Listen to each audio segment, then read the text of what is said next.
नमस्कार। कहानियों के इस सफ़र में आप सबका बहुत स्वागत है। आज हम सुनेंगे मुंशी प्रेमचंद जी द्वारा लिखित कहानी पर्वत यात्रा।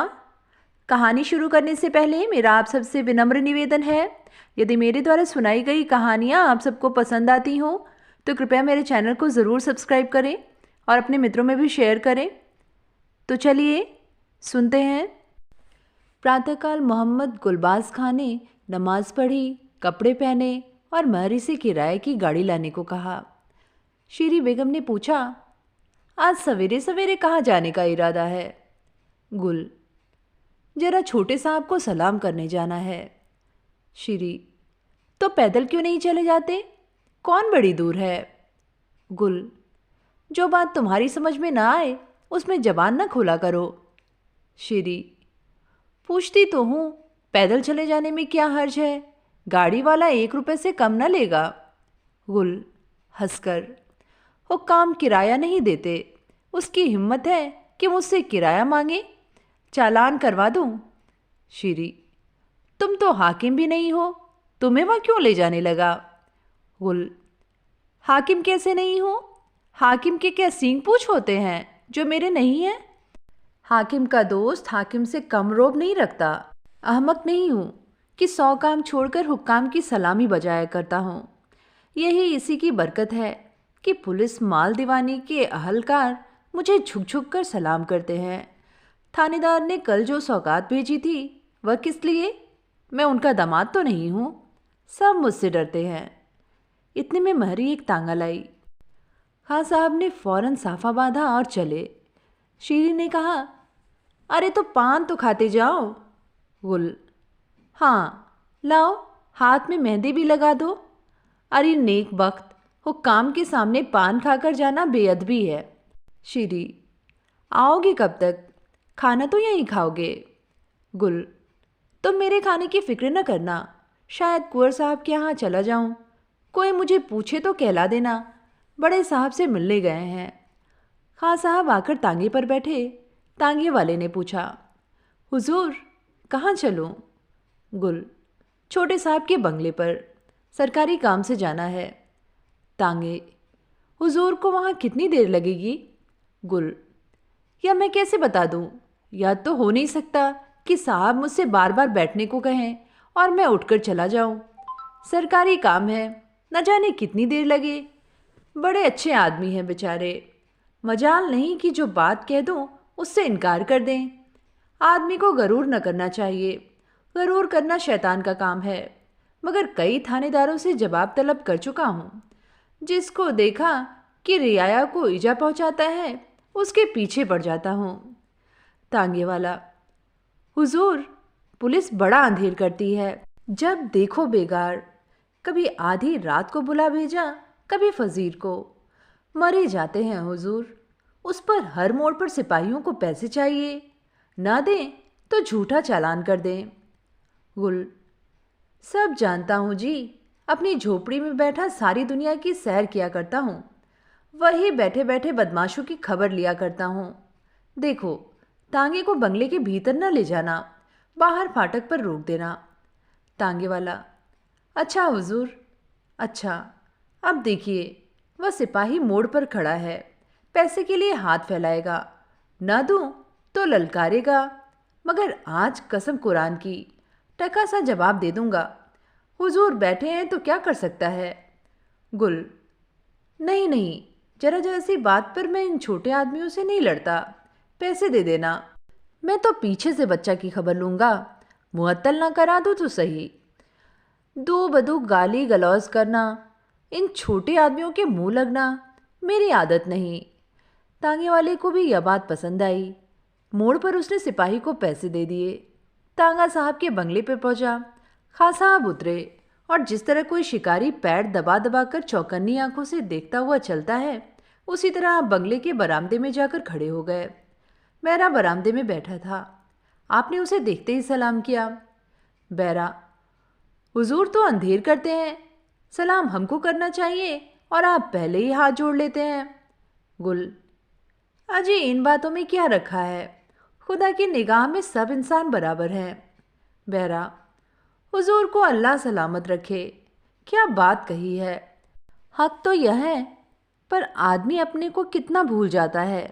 यहाँ तो छोटे छोटे अमले भी इंतजार करते रहते हैं कि यह हाथ उठावें। साहब को इतला कर दूं? गुल, आराम में हो तो रहने दो, अभी ऐसी कोई जल्दी नहीं। जी नहीं हुजूर, हाजिरी पर से तो कभी के उठ गए, कागज वागज पढ़ते होंगे। गुल, अब इसका तुम्हें अख्तियार है, जैसा मौका हो वैसा करो। मौका महल पहचानना तुम्ही लोगों का काम है। क्या हुआ, तुम्हारी लड़की तो खैरियत से है ना? बहरा, हाँ हुजूर, अब बहुत मज़े में है। जब से हुजूर ने उसके घर वालों को बुलाकर डांट दिया है, तब से किसी ने चू नहीं किया। लड़की हुजूर की जान माल को दुआ देती है। बैरे ने साहब को खां साहब की इत्तला की और एक क्षण में खां साहब जूते उतारकर साहब के सामने जा खड़े हुए और सलाम करके फर्श पर बैठ गए। साहब का नाम काटन था। काटन, ओ, यह आप क्या करता है? कुर्सी पर बैठिए, कुर्सी पर बैठिए। काटन, नहीं नहीं, आप हमारा दोस्त है।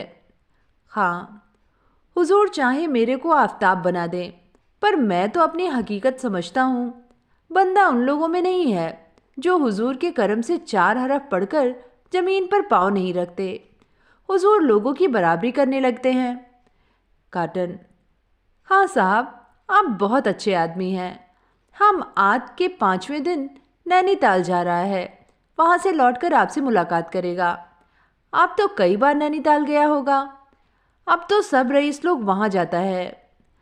खां साहब नैनीताल क्या बरेली तक भी न गए थे, पर इस समय कैसे कह देते कि मैं वहाँ कभी नहीं गया। साहब की नज़रों से गिर न जाते। साहब समझते कि यह रईस नहीं, कोई चरकटा है। बोले, हाँ हुजूर, कई बार हो आया हूँ। काटन, आप कई बार हो आया है? हम तो पहली बार जा रहा है। सुना बहुत अच्छा शहर है। खां साहब, बहुत बड़ा शहर है हुजूर, मगर कुछ ऐसा बड़ा भी नहीं है। काटन, आप कहाँ ठहरता है? वहाँ होटलों में तो बहुत पैसा लगता है। खां, मेरी हुजूर ना पूछे, कभी कहीं ठहर गया, कभी कहीं ठहर गया। हुजूर के इकबाल से सभी जगह दोस्त हैं। काटन, आप वहाँ किसी के नाम चिट्ठी दे सकता है कि मेरे ठहरने का बंदोबस्त कर दे? हम किफ़ायत से काम करना चाहता है। अब तो हर साल जाता है, हमारे साथ क्यों नहीं चलता? खां साहब बड़ी मुश्किल में फंसे। अब बचाव का कोई उपाय न था। कहना पड़ा, जैसा हुजूर के साथ ही चला चलूँगा, मगर मुझे अभी ज़रा देर है हुजूर। काटन, ओ, कुछ परवाह नहीं, हम आपके लिए 1 हफ्ता ठहर सकता है। अच्छा सलाम, आज ही आप अपने दोस्त को जगह का इंतज़ाम करने को लिख दें। आज के 7वें दिन हम और आप साथ चलेंगे। हम आपको रेलवे स्टेशन पर मिलेगा। खां साहब ने सलाम किया और बाहर निकले। तांगे वाले से कहा, कुंवर शमशेर सिंह की कोठी पर चलो। कुंवर शमशेर सिंह ख़ानदानी रईस थे। उन्हें अभी तक अंग्रेजी रहन सहन की कवा न लगी थी।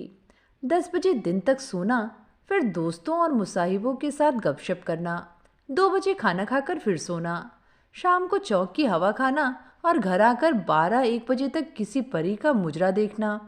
यही उनकी दिनचर्या थी। दुनिया में क्या होता है इसकी उन्हें कुछ खबर न थी, या हुई भी हो तो सुनी सुनाई। खां साहब उनके दोस्तों में थे। जिस वक्त खां साहब कोठी में पहुंचे 10 बज गए थे। कुंवर साहब बाहर निकल आए थे। मित्रगढ़ जमा थे। खां साहब को देखते ही कुंवर साहब ने पूछा, कहिए खां साहब, किधर से? खां साहब, जरा साहब से मिलने गया था। कई दिन बुला बुला भेजा, मगर फुर्सत ही ना मिलती थी। आज उनका आदमी ज़बरदस्ती खींच ले गया। क्या करता, जाना ही पड़ा। कहाँ तक बेरुखी करूं? कुंवर, यार, तुम न जाने अफसरों पर क्या जादू कर देते हो कि जो आता है तुम्हारा दम भरने लगता है। मुझे वह मंत्र क्यों नहीं सिखा देते? हाँ, मुझे खुद ही नहीं मालूम कि क्यों हुक्काम मुझ पर इतने मेहरबान रहते हैं। आपको यकीन ना आवेगा, मेरी आवाज़ सुनते ही कमरे के दरवाजे पर आकर खड़े हो गए और ले जाकर अपनी खास कुर्सी पर बैठा दिया। कुंवर, अपनी खास कुर्सी पर? हाँ। हाँ साहब, हैरत में आ गया, मगर बैठना ही पड़ा। फिर सिगार मंगवाया, इलायची, मेवे, चाय, सभी कुछ आ गए। यूं कहिए कि खासी दावत हो गई। यह मेहमानदारी देखकर मैं दंग रह गया। कुंवर, तो वह सब दोस्ती भी करना जानते हैं? हाँ, अजी दूसरा क्या खाक दोस्ती करेगा। अब हद हो गई कि मुझे अपने साथ नैनीताल चलने को मजबूर किया। कुंवर, सच? हाँ, कसम कुरान की। हैरान था कि क्या जवाब दूं, मगर जब देखा कि किसी तरह नहीं मानते तो वादा करना ही पड़ा। आज ही के दिन कूच है। कुंवर, क्यों यार, मैं भी चला चलूं तो क्या हर्ज है? हाँ, सुभान अल्लाह, इससे बढ़कर क्या बात होगी? कुंवर, भाई लोग तरह तरह की बातें करते हैं, इससे जाते डर लगता है। आप तो हो आए होंगे? हाँ, कई बार हो आया हूँ। हाँ, इधर कई साल से नहीं गया। कुंवर, क्यों साहब, पहाड़ों पर चढ़ते चढ़ते दम फूल जाता होगा। राधाकांत व्यास बोले, धर्मावतार चढ़ने को तो किसी तरह चढ़ भी जाएगा, पर पहाड़ों का पानी ऐसा खराब होता है कि एक बार लग गया तो प्राण ही लेकर छोड़ता है। बद्रीनाथ की यात्रा करने जितने यात्री जाते हैं उनमें बहुत कम जीते लौटते हैं, और संग्रहणी तो प्रायः सभी को ही हो जाती है। कुंवर, हाँ, सुना तो हमने भी है कि पहाड़ों का पानी बहुत लगता है। लाला सुखदयाल ने हामी भरी। गोसाई जी ने भी तो पहाड़ के पानी की निंदा की है। लागत अति पहाड़ का पानी, बड़ दुख होत न जाए बखानी। हाँ, तो यह इतने अंग्रेज वहाँ क्यों जाते हैं साहब? ये लोग अपने वक्त के लुकमान हैं। इनका कोई काम मसलहत से खाली नहीं होता। पहाड़ों की सैर से कोई फायदा ना होता तो क्यों जाते? जरा यह तो सोचिए। व्यास, यही सोच सोच कर तो हमारे रईस अपना सर्वनाश कर रहे हैं। उनकी देखी देखी धन का नाश, धर्म का नाश, बल का नाश होता चला जाता है, फिर भी हमारी आंखें नहीं खुलती। लाला, मेरे पिताजी एक बार किसी अंग्रेज के साथ पहाड़ पर गए। वहां से लौटे तो मुझे नसीहत की कि खबरदार, कभी पहाड़ पर न जाना। आखिर कोई बात देखी होगी, जमी तो यह नसीहत की। वाजिद, हुजूर, खां साहब जाते हैं, जाने दीजिए। आपको मैं जाने की सलाह न दूंगा। जरा सोचिए, कोसों की चढ़ाई, फिर रास्ता इतना खतरनाक कि खुदा की पनाह। जरा भी पगडंडी और दोनों तरफ कोसों का खड्ड। नीचे देखा और थरथराकर आदमी गिर पड़ा, और जो कहीं पत्थरों में आग लग गई तो? चलिए, वारा न्यारा हो गया, चल भुन के कबाब हो गए। खां, और जो लाखों आदमी पहाड़ पर रहते हैं? वाजिद, उनकी और बात है भाई साहब। खां, और बात कैसी? क्या वे आदमी नहीं हैं? वाजिद, लाखों आदमी दिन भर हल जोतते हैं, फावड़े चलाते हैं, लकड़ी फाड़ते हैं। आप करेंगे? है आप में इतनी दम? हुजूर, उस चढ़ाई पर चढ़ सकते हैं? हाँ, क्यों नहीं, टट्टुओं पर जाएंगे। वाजिद, टट्टुओं पर 6 कोस की चढ़ाई, होश की दवा कीजिए। कुंवर, टट्टुओं पर? मई हमसे न जाया जाएगा, कहीं टट्टू भड़के तो कहीं की न रहे। लाला, गिरे तो हड्डियां तक न मिले। व्यास, प्राण तक चूर चूर हो जाए। वाजिद, खुदाबंद, एक जरा सी ऊंचाई पर से आदमी देखता है तो कांपने लगता है, न कि पहाड़ की चढ़ाई। कुंवर, वहां सड़कों पर इधर उधर ईंट या पत्थर की मुंडेर नहीं बनी हुई है। वाजिद, खुदाबंद, मंजिलों के रास्ते में मुंडेर कैसी? कुंवर, आदमी का काम तो नहीं है। लाला, सुना वहां घींघा निकल आता है। कुंवर, अरे भाई, यह बुरा रोग है, तब मैं वहां जाने का नाम भी न लूंगा। खां, आप लाल साहब से पूछें कि साहब लोग जो वहां रहते हैं उनको घींघा क्यों नहीं हो जाता। लाला, वह लोग ब्रांडी पीते हैं, हम और आप उनकी बराबरी कर सकते हैं भला? फिर उनका आग बाल। वाजिद, मुझे तो यकीन नहीं आता कि खां साहब कभी नैनीताल गए हों। इस वक्त डींग मार रहे हैं। क्यों साहब, आप कितने दिन वहां रहे? खां, कोई 4 बरस तक रहा था। वाजिद, आप वहां किस मोहल्ले में रहते थे? खां, गड़बड़ाकर, जी, मैं। वाजिद, आखिर आप 4 बरस कहाँ रहे? खां, देखिए याद आ जाए तो कहूँ। वाजिद, जाइए भी, नैनीताल की सूरत तक तो देखी नहीं, गा भाग दी कि वहाँ 4 बरस तक रहे। खां, अच्छा साहब, आप ही का कहना सही, मैं कभी नैनीताल नहीं गया। बस अब तो आप खुश हुए। कुंवर, आखिर आप क्यों नहीं बताते कि नैनीताल में आप कहाँ ठहरे थे? वाजिद, कभी गए हों तब ना बताएं। खां, कह तो दिया कि मैं नहीं गया, चलिए छुट्टी हुई। अब आप फरमाइए कुंवर साहब, आपको चलना है या नहीं? ये लोग जो कहते हैं सब ठीक है, वहाँ घेघा निकल आता है, वहाँ का पानी इतना खराब है कि खाना बिल्कुल नहीं हजम होता, वहाँ हर रोज़ 10-5 आदमी खड्ड में गिर जाते हैं। अब आप क्या फैसला करते हैं? वहाँ जो मज़े हैं वह यहाँ ख्वाब में भी नहीं मिल सकते। जिन हुक्काम के दरवाजे पर घंटों खड़े रहने पर भी मुलाकात नहीं होती, उनसे वहाँ 24 घंटों का साथ मिलेगा। मीसों के साथ झील में सैर करने का मजा अगर मिल सकता है तो वहीं। आज ही सैकड़ों अंग्रेजों से दोस्ती हो जाएगी। 3 महीने वहाँ रहकर आप इतना नाम हासिल कर सकते हैं जितना यहाँ जिंदगी भर भी ना होगा। बस और क्या कहूँ। कुंवर, वहाँ बड़े बड़े अंग्रेजों से मुलाकात हो जाएगी। खां, जनाब, दावतों के मारे आपको दम मारने की मोहलत ना मिलेगी। कुंवर, जी तो चाहता है कि एक बार देख ही आए। खां, तो बस तैयारी कीजिए। सभाजन ने जब देखा कि कुंवर साहब नैनीताल जाने के लिए तैयार हो गए तो सबके सब हाँ में हाँ मिलाने लगे। व्यास, पर्वत कंदराओं में कभी कभी योगियों के दर्शन हो जाते हैं।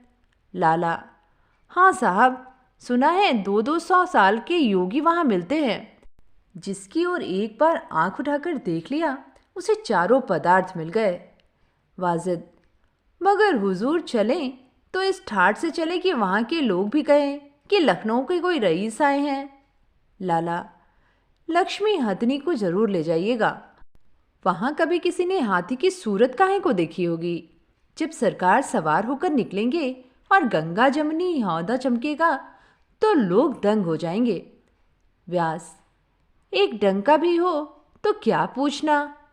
कुंवर, नहीं साहब, मेरी सलाह डंके की नहीं है, देश देखकर भेक बनाना चाहिए। लाला, हाँ, डंके की सलाह तो मेरी भी नहीं है, पर हाथी के गले में घंटा जरूर हो। खां, जब तक वहाँ किसी दोस्त को तार दे दीजिए कि एक पूरा बंगला ठीक कर रखे, छोटे साहब को भी उसी में ठहरा लेंगे। कुंवर, वह हमारे साथ क्यों ठहरेंगे, अफसर हैं। खां, उनको लाने का जिम्मा हमारा, खींच खींच कर किसी न किसी तरह ले ही आऊँगा। कुंवर, अगर उनके साथ ठहरने का मौका मिले तब तो मैं समझूं नैनीताल का जाना पारस हो गया। 1 हफ्ता गुजर गया, सफ़र की तैयारियां हो गई। प्रातःकाल काटन साहब का खत आया कि आप हमारे यहाँ आएंगे या मुझसे स्टेशन पर मिलेंगे। कुंवर साहब ने जवाब लिखवाया कि आप इधर ही आ जाइएगा, स्टेशन का रास्ता इसी तरफ से है, मैं तैयार रहूँगा। यह खत लिखवाकर कुंवर साहब अंदर गए तो देखा कि उनकी बड़ी साली रामेश्वरी देवी बैठी हुई हैं। उन्हें देखकर बोली, क्या आप सचमुच नैनीताल जा रहे हैं? कुंवर, जी हाँ, आज रात की तैयारी है। रामेश्वरी, अरे आज ही रात को? यह नहीं हो सकता, कल बच्चा का मुंडन है, मैं एक न मानूंगी। आप ही ना होंगे तो लोग आकर क्या करेंगे? कुंवर, तो आपने पहले ही क्यों नहीं कहला दिया? पहले से मालूम होता तो मैं कल जाने का इरादा ही क्यों करता? रामेश्वरी, तो इसमें लाचारी की कौन सी बात है? कल ना सही 2-4 दिन बाद सही। कुंवर साहब की पत्नी सुशीला देवी बोली, हाँ और क्या, 2-4 दिन बाद ही जाना, क्या साइड टली है? कुंवर, आह, छोटे साहब से वादा कर चुका हूँ, वह रात ही को मुझे लेने आएंगे, आखिर वह अपने दिल में क्या कहेंगे? रामेश्वरी, ऐसे ऐसे वादे हुआ ही करते हैं, छोटे साहब के हाथ कुछ बिक तो गए नहीं हो। कुंवर, मैं क्या कहूँ कि कितना मजबूर हूँ, बहुत लज्जित होना पड़ेगा। रामेश्वरी, तो गोया जो कुछ है वह छोटे साहब ही हैं, मैं कुछ नहीं। कुंवर, आखिर साहब से क्या कहूँ, कौन बहाना करूँ? रामेश्वरी, कह दो कि हमारे भतीजे का मुंडन है, हम 1 सप्ताह तक नहीं चल सकते, बस छुट्टी हुई। कुंवर हंसकर, कितना आसान कर दिया है आपने इस समस्या को। ऐसा हो सकता है कहीं कहीं मुंह दिखाने लायक न रहूँगा। सुशीला, क्यों, हो सकने को क्या हुआ, तुम उसके गुलाम तो नहीं हो। कुंवर, तुम लोग बाहर तो निकलती बैठती नहीं हो, तुम्हें क्या मालूम कि अंग्रेजों के विचार कैसे होते हैं। रामेश्वरी, अरे भगवान, आखिर उसकी कोई लड़का बाला है या निगोड़ा नाठा है। त्योहार और त्योहार हिंदू मुसलमान सबके यहाँ होते हैं। कुंवर, भाई हमसे कुछ करते धरते नहीं बनता। रामेश्वरी, हमने कह दिया हम जाने नहीं देंगे, अगर तुम चले गए तो मुझे बड़ा रंज होगा। तुम ही लोगों से तो महफिल की शोभा होती है, और अपना कौन बैठा हुआ है। कुंवर, अब तो साहब को लिख भेजने का भी मौका नहीं है, वह दफ्तर चले गए होंगे। मेरा सब असबाब बन चुका है, नौकरों को पेशगी रुपया दे चुका हूँ कि चलने की तैयारी करें, अब कैसे रुक सकता हूँ। रामेश्वरी, कुछ भी हो, जाने ना पाओगे। सुशीला, 2-4 दिन बाद जाने में ऐसी कौन सी बड़ी हानि हुई जाती है, वहाँ कौन लड्डू धरे हुए हैं। कुंवर साहब बड़े धर्म संकट में पड़े, अगर नहीं जाते तो छोटे साहब से झूठे पड़ते हैं, वह अपने दिल में कहेंगे कि अच्छे बेहुदे आदमी के साथ पाला पड़ा। अगर जाते हैं तो स्त्री से बिगाड़ होती है, साली मुंह फुलाती है। इसी चक्कर में पड़े हुए बाहर आए तो मियाँ वाजिद बोले, हुजूर इस वक्त कुछ उदास मालूम होते हैं। व्यास, मुद्रा तेजहीन हो गई है। कुंवर, भाई कुछ न पूछो, बड़े संकट में हूँ। वाजिद, क्या हुआ हुजूर, कुछ फरमाइए तो। कुंवर, यह भी एक विचित्र ही देश है। व्यास, धर्मावतार, प्राचीन काल से यह ऋषियों की तपोभूमि है। लाला, क्या कहना है, संसार में ऐसा देश दूसरा नहीं है। कुंवर, जी हाँ, आप जैसे गौखे और किस देश में होंगे, बुद्धि तो हम लोगों को भी छू न गई हो। वाजिद, हुजूर अक्ल के पीछे तो हम लोग लठ लिए फिरते हैं। व्यास, धर्मावतार, कुछ कहते नहीं बनता, बड़ी हीन दशा है। कुंवर, नैनीताल जाने को तैयार था, अब बड़ी साली कहती है कि मेरे बच्चे का मुंडन है, मैं न जाने दूंगी। चले जाओगे तो मुझे रंज होगा। बताइए अब क्या करूं, ऐसी मूर्खता और कहाँ देखने में आएगी। पूछो, मुंडन नाई करेगा, नाच तमाशा देखने वालों की शहर में कमी नहीं है। एक मैं न होऊंगा न सही, मगर उनको कौन समझाए। व्यास, दीन बंधु, नारी हट तो लोक प्रसिद्धि ही है। कुंवर, अब यह सोचिए कि छोटे साहब से क्या बहाना किया जाएगा। वाजिद, बड़ा नाजुक मामला आ पड़ा हुजूर। लाला, हाकिम का नाराज हो जाना बुरा है। वाजिद, हाकिम मिट्टी का भी हो फिर भी हाकिम ही है। कुंवर, मैं तो बड़ी मुसीबत में फंस गया। लाला, हुजूर आप बाहर न बैठे, मेरी तो यही सलाह है, जो कुछ सिर पर पड़ेगा हम ओढ़ लेंगे। वाजिद, अजी पसीने की जगह खून गिरा देंगे, नमक खाया है कि दिल लगी है। लाला, हाँ मुझे भी यही मुनासिब मालूम होता है, आप लोग कह दीजिए बीमार हो गए हैं। अभी यही बातें हो रही थीं कि खिदमतगार ने आकर हांफते हुए कहा, सरकार को आया है, तन सरकार को बुलावत है। कुंवर, कौन है, पूछा नहीं। खिदमतगार, को रंगरेज है सरकार, लाल लाल मुंह है, घोड़ा पर सवार है। कुंवर, कहीं छोटे साहब तो नहीं। भाई मैं तो भीतर जाता हूँ, अब आबरू तुम्हारे हाथ है। कुंवर साहब ने तो भीतर घुसकर दरवाज़ा बंद कर लिया। वाजिद अली ने खिड़की से झांक कर देखा तो छोटे साहब खड़े थे, हाथ पांव फूल गए। अब साहब के सामने कौन जाए, किसी की हिम्मत नहीं पड़ती, एक दूसरे को ठेल रहा है। लाला, बढ़ जाओ वाजिद अली, देखो क्या कहते हैं। वाजिद, आप ही क्यों नहीं चले जाते। लाला, आदमी ही तो वह भी है, कुछ खा तो ना जाएगा। वाजिद, तो चले क्यों नहीं जाते। काटन साहब 2-3 मिनट खड़े रहे। अब जब वहाँ से कोई नहीं निकला तो बिगड़ कर बोले, यहाँ कौन आदमी है, कुंवर साहब से बोलो काटन साहब खड़ा है। मियाँ वाजिद बौखलाए हुए आगे बढ़े और हाथ बांध कर बोले, खुदाबंद कुंवर साहब ने आज बहुत देर से खाना खाया तो तबीयत कुछ भारी हो गई है। इस वक्त आराम में है, बाहर नहीं आ सकते। काटन: ओह, तुम यह क्या बोलता है? वह तो हमारे साथ नैनीताल जाने वाला था, उसने हमको खत लिखा था। वाजिद: हाँ हुजूर, जाने वाले तो थे पर बीमार हो गए। काटन: बहुत रंज हुआ। वाजिद: हुजूर, इत्तफाक है। काटन: हमको बहुत अफसोस है, कुंवर साहब से जाकर बोलो हम उनको देखना मांगता है। वाजिद: हुजूर, बाहर नहीं आ सकते।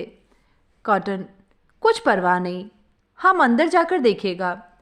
कुंवर साहब दरवाजे से चिमटे हुए काटन साहब की बातें सुन रहे थे। नीचे की सांस नीचे थी, ऊपर की ऊपर। काटन साहब को घोड़े से उतरकर दरवाजे की तरफ आते देखा तो गिरते पड़ते दौड़े और सुशीला से बोले, दुष्ट मुझे देखने घर में आ रहा है, मैं चरपाई पर ले जाता हूँ। चटपट लिहाफ निकलवाओ और मुझे उड़ा दो। 10-5 शीशियाँ लाकर इस गोल मेज पर रखवा दो। इतने में वाजिद अली ने द्वार खटखटाकर कहा, मारी, दरवाज़ा खोल दो, साहब बहादुर कुंवर साहब को देखना चाहते हैं। सुशीला ने लिहाफ मांगा पर गर्मी के दिन थे, जाड़े के कपड़े संदूकों में बंद पड़े थे। चटपट संदूक खोलकर 2-3 मोटे मोटे लिहाफ लाकर कुंवर साहब को उड़ा दिए। फिर अलमारी से कई शीशियाँ और कई बोतल निकालकर मेज पर चुन दिए और महरी से कहा, जाकर किवाड़ खोल दो, मैं ऊपर चली जाती हूँ। काटन साहब जो ही कमरे में पहुँचे, कुंवर साहब ने लिहाफ से मुंह निकाल कर कहा और कराते हुए बोले, बड़ा कष्ट है हुजूर, सारा शरीर फूका जाता है। काटन: आप दोपहर तक तो अच्छा था, खां साहब हमसे कहता था कि आप तैयार हैं, कहाँ दर्द है? कुंवर: हुजूर, पेट में बहुत दर्द है, बस यही मालूम होता है कि दम निकल जाएगा। काटन: हम जाकर सिविल सर्जन को भेज देता है, वह पेट का दर्द अभी अच्छा कर देगा, आप घबराए नहीं, सिविल सर्जन हमारा दोस्त है। काटन चला गया तो कुंवर साहब फिर बाहर आ बैठे। रोज़ा बक्साने गए थे, नमाज गले पड़ी। अब यह फिक्र पैदा हुई कि सिविल सर्जन को कैसे टाला जाए। कुंवर: भाई यह तो नहीं भला गले पड़ी। वाजिद: कोई जाकर खां साहब को बुला लाओ, कहना अभी चलिए, ऐसा ना हो कि वह देर करें और सिविल सर्जन यहाँ सिर पर सवार हो जाए। लाला: सिविल सर्जन की फीस भी बहुत होगी। कुंवर: अजी तुम्हें फीस की पड़ी है, यहाँ जान आफत में है, अगर 100-200 देकर गला छूट जाए तो अपने को भाग्यवान समझूं। वाजिद अली ने फिटन तैयार कराई और खां साहब के घर पहुंचे तो देखा वह असबाब बंधवा रहे थे। उसने सारा किस्सा बयान किया और कहा, अभी चलिए, आपको बुलाया है। खां: मामला बहुत टेढ़ा है, बड़ी दौड़ धूप करनी पड़ेगी, कसम खुदा की तुम सब के सब गर्दन मार देने लायक हो, जरा सी देर के लिए मैं टल क्या गया कि सारा खेल ही बिगाड़ दिया। वाजिद: खां साहब, हमसे तो उड़िए नहीं, कुंवर साहब बौखलाए हुए हैं, 200-400 का वारा न्यारा है, चलकर सिविल सर्जन को मना कर दीजिए। खां: चलो, शायद कोई तरकीब सूझ जाए। दोनों आदमी सिविल सर्जन की तरफ चले। वहाँ मालूम हुआ कि साहब कुंवर साहब के मकान पर गए हैं। फौरन फिटन घुमा दी और कुंवर साहब की कोठी पर पहुँचे। देखा तो सर्जन साहब एनेमा लिए हुए कुंवर साहब की चारपाई के सामने बैठे हुए हैं। खां: मैं तो हुजूर के बंगले से चला आ रहा हूँ, कुंवर साहब का क्या हाल है? डॉक्टर: पेट में दर्द है, अभी पिचकारी लगाने से अच्छा हो जाएगा। कुंवर: हुजूर, अब दर्द बिल्कुल नहीं है, मुझे कभी कभी यह मर्ज हो जाता है और आप ही आप अच्छा हो जाता है। डॉक्टर: ओह, आप डरता है? डरने की कोई बात नहीं, आप 1 मिनट में अच्छा हो जाएगा। कुंवर: हुजूर, मैं बिल्कुल अच्छा हूँ, अब कोई शिकायत नहीं है। डॉक्टर: डरने की कोई बात नहीं, ये सब आदमी यहाँ से हट जाएं, हम 1 मिनट में अच्छा कर देगा।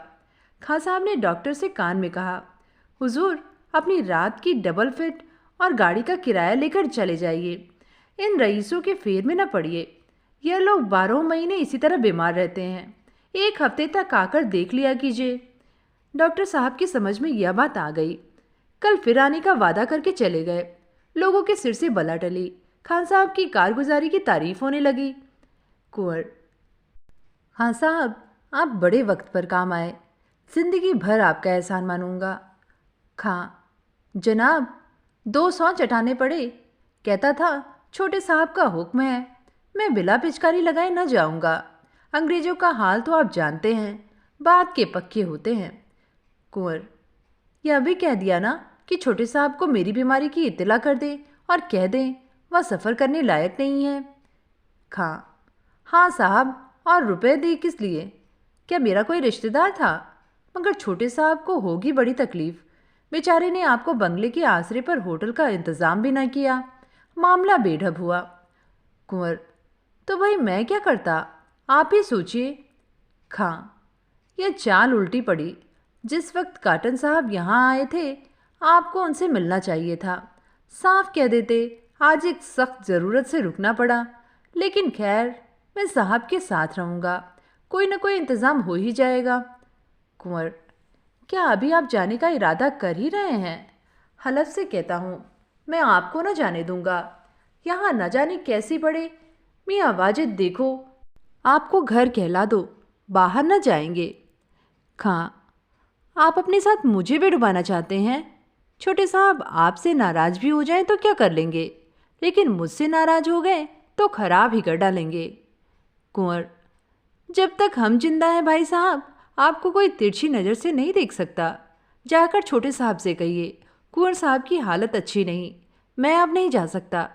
इसमें मेरी तरफ से भी उनका दिल साफ हो जाएगा और आपकी दोस्ती देखकर आपकी और इज्जत बढ़ जाएगी। खां, अब वह इज्जत करें या ना करें, जब आप इतना इसरार कर रहे हैं तो मैं भी इतना बेमुरवत नहीं हूँ कि आपको छोड़कर चला जाऊँ। या तो हो ही नहीं सकता। जरा देर के लिए घर चला गया, उसका तो इतना तावान देना पड़ा। नैनीताल चला जाऊँ तो शायद कोई आपको उठा ही ले जाए।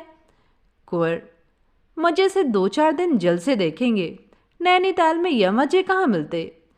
प्यास जी, अब तो यूँ नहीं बैठा जाता। देखिए, आपके भंडार में कुछ है।